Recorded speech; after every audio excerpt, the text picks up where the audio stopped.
नमस्कार दोस्तों, आज बात करने वाला हूँ पेनल्टी ऑन फॉर्म डीपीटी 3। हाँ जी दोस्तों, जो भी आप लोन लेते हैं, ठीक है, कोई बोरोइंग है, अगर आप प्राइवेट लिमिटेड कंपनी चला रहे हैं तो उस केस में फॉर्म डीपीटी 3 फाइल करना होता है।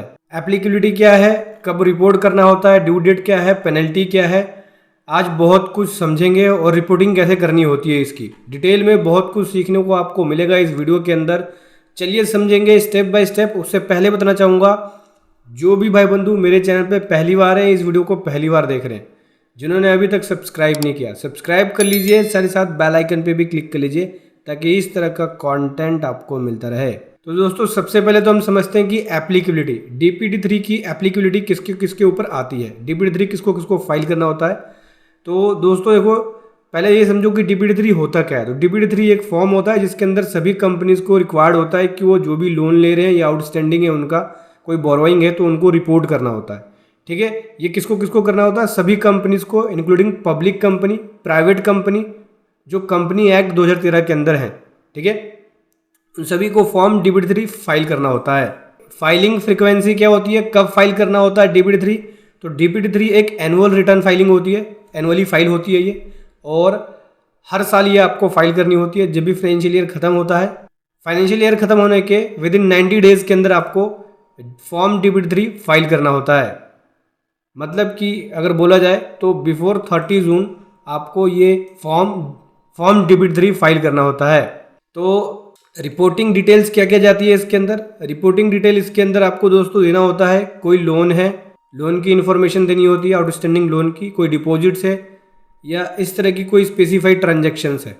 ठीक है, बैलेंस शीट के अंदर जो लास्ट ईयर की बैलेंस शीट है, मतलब कि जिस फाइनेंशियल ईयर के लिए आप डीपीटी 3 फाइल करें उस फाइनेंशियल ईयर की जो बैलेंस शीट है उसके अंदर को कोई, अगर कोई आउटस्टैंडिंग लोन है, कोई डिपॉजिट्स है या इस तरह की कोई ट्रांजैक्शन है बैलेंस शीट में, तो आपको उसकी रिपोर्टिंग करनी होती है।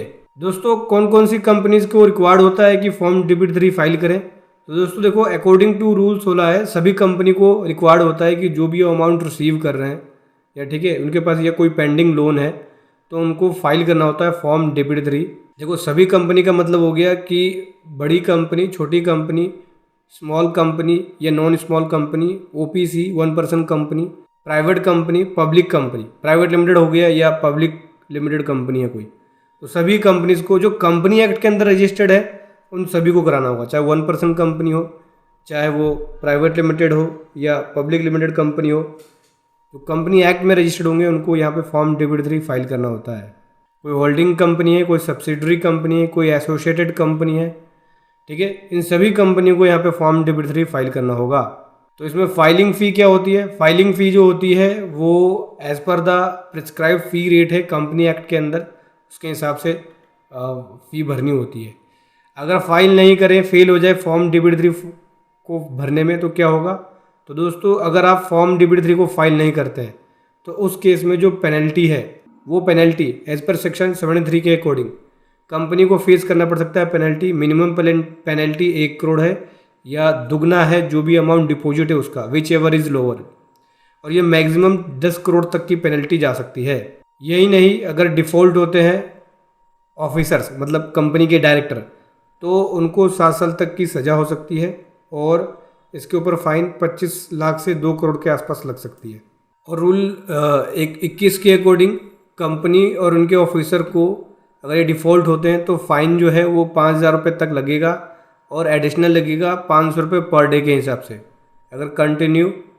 अगर प्रोविज़न का वॉयलेशन होता है तो रिपोर्टिंग कैसे होती है? देखो, रिपोर्टिंग समझो, रिपोर्टिंग इसकी करनी होती है, एजिंग वाइज रिपोर्टिंग जाती है कि पहले ओपनिंग बैलेंस कितना था लोन का, additional loan during the year कितना लिया, रीपेड कितना किया आपने लोन का, कोई और अदर एनी एडजस्टमेंट है वो, फिर क्लोजिंग बैलेंस क्या है, उसके बाद जो लोन है आउटस्टैंडिंग वो लेस देन या इक्वल टू 1 ईयर कितना है, और आउटस्टैंडिंग लोन का 1 साल और 3 साल से कम कितना है, या 3 साल से ज़्यादा कितना है लोन का आउटस्टैंडिंग। इस प्रकार से आपको लोन की डिटेल देनी पड़ती है। अगर आप प्राइवेट लिमिटेड कंपनी है, आपने लोन लिया है, तो इस प्रकार से रिपोर्टिंग करनी होती है। दोस्तों आप चाहे तो फॉर्म डीपीटी 3 की पेड सर्विसेज ले सकते हैं, जहां पे आपको बेस्ट कंपनी सेक्रेटरी या बेस्ट प्रोफेशनल के द्वारा फॉर्म डीपीटी 3 फाइलिंग की सर्विसेज मिलती है। तो अगर आप पेड सर्विसेज लेना चाहते हैं तो वीडियो के डिस्क्रिप्शन में आपको इसका लिंक मिल जाएगा। वीडियो कैसी लगी ज़रूर बताएं। Thank you so much. जय हिंद, वंदे मातरम।